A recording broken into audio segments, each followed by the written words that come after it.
नमस्ते।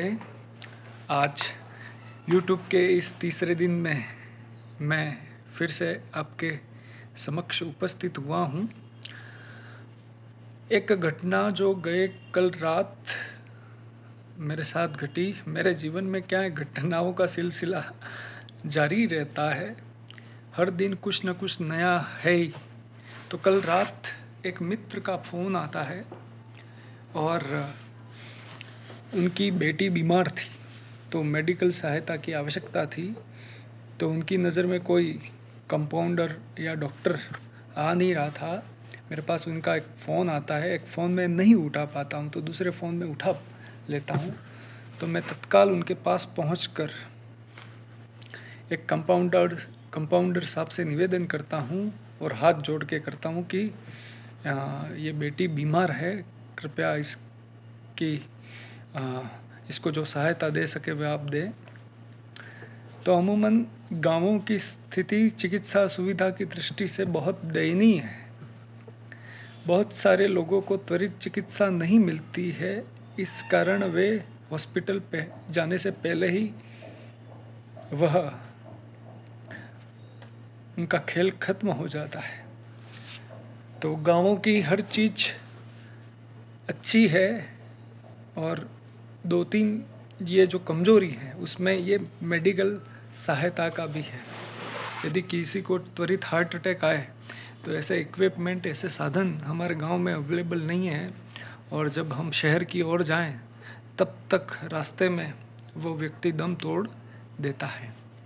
तो मैं आज के दिन की शुरुआत करता हूँ। मेरे जीवन में घटनाएं बदस्तूर जारी ही हैं। एक के बाद एक नई घटना का सिलसिला चलता ही रहता है। और इसी दृष्टिकोण से मैंने सोचा कि क्यों ना एक चैनल बनाया जाए यूट्यूब का, जिसमें आप सभी लोगों से मुखातिब होने का अवसर भी मिले। तो ये डे 3 में पहुंच चुके हैं। आज का दिन वैसे अच्छा ही था, लेकिन मैं थोड़ा उदास था, मायूस था। उसकी कुछ वजहें थी जो बाद में जाकर मैं कभी किसी दिन में बताऊंगा। फ़िलहाल तो नहीं बता पा रहा। और अभी मुझे इंस्टाग्राम पर एक वीडियो भी अपडेट करना है। और ये तीसरा दिन है। एक बात आज पढ़ाते पढ़ाते हुए दिमाग में आई थी कि अच्छे काम करने से आप खुश रहोगे और बुरे काम करने से आप दुखी रहेंगे। आप उस बुरे काम को सोच सोच कर पश्चाताप की अग्नि में जलते रहेंगे। तो बुद्धिमान लोग अक्सर सही काम करने की कोशिश करेंगे, क्योंकि उनको पता है कि कर्मों का फल घुमा फिरा कर हमारे पास आता ही है, आज नहीं तो कल। चाहे आप अच्छे कर्म करो, आपको फल इस जन्म नहीं मिले, लेकिन अगले जन्म वो ज़रूर मिलेगा। उसी प्रकार बुरे कर्मों के साथ है। बुरे कर्मों का फल इस जन्म मिला या ना मिला, अगले जन्म या उसके अगले जन्म मिलना निश्चय ही है। तो कर्म प्रधान हमारा जीवन है। और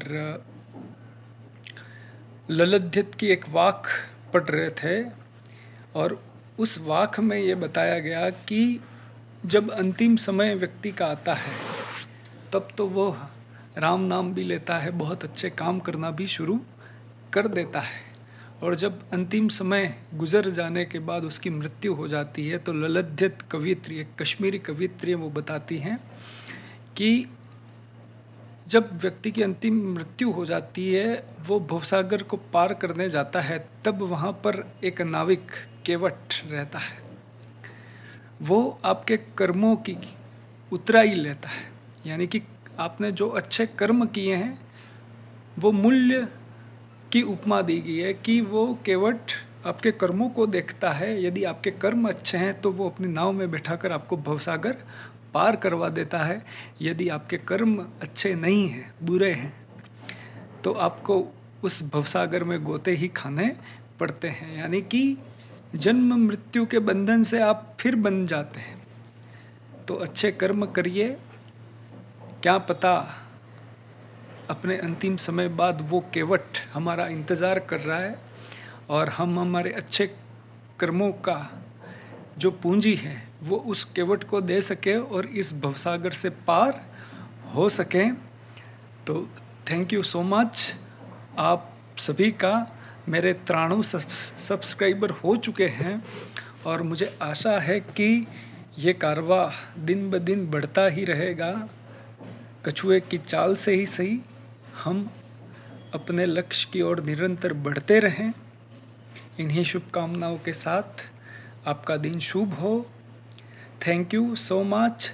जय हिंद, जय भारत। कीप वॉचिंग कुमार अचेतन ब्लॉग्स in YouTube.